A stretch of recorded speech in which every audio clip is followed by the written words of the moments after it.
One of the noteworthy but frequently unreported events in medieval Islamic history is the Black Slave Uprising of Zanj, which took place in Lower Iraq in the late 9th century. Various regions of southeast tropical Africa have been referred to by the ancient Greeks as Azania. The toponym, which dates back to the Roman era and may be older, described a section of the southeast African coast that ran from northern Kenya to the boundary between Mozambique and South Africa.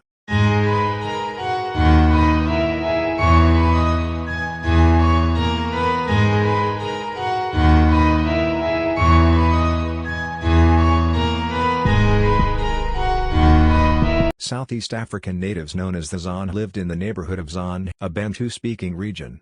The main Zanj settlement was located between the regions south of modern-day Ras Kamboni and Pemba Island in Tanzania. A black slave uprising against the Abbasid Caliphal dominion, the Zanj insurrection began around 869 AD. In order to drain the salt marshes east of Basra, a number of landowners from Basra had imported a large number of East African black people, known as Zanj, into southern Iraq.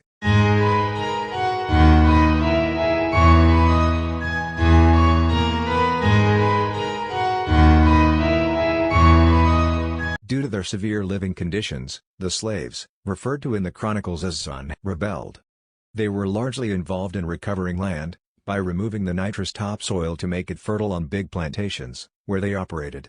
They were mistreated by their overseers, labored in appalling conditions, ate scantily, and endured horrific labor conditions.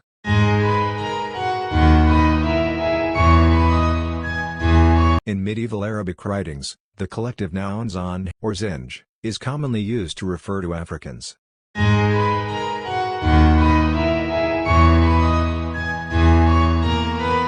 Up until the 10th century, people referred to Azania as the land of Zanj, or the land of the blacks. The name Azania means heard by God, or God is listening.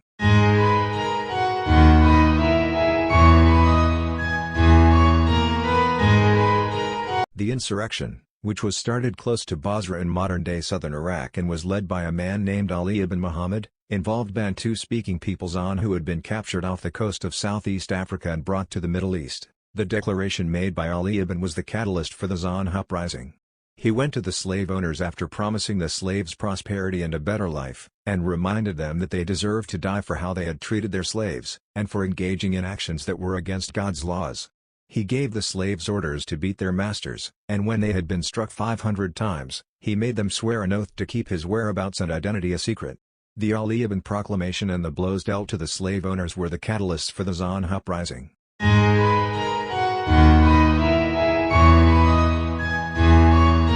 The Zanj Rebellion was actually a string of smaller uprisings that grew into a much larger revolt.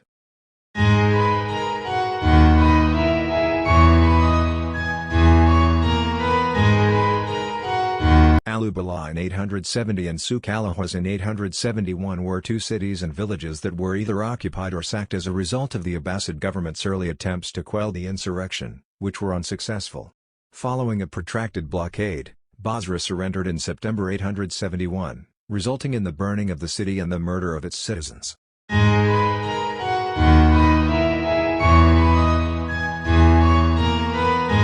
In despair, Ali ibn Muhammad soon fled the area and moved to Basra in southern Iraq in 868 after the insurrection, which ultimately failed due to resistance from the locals.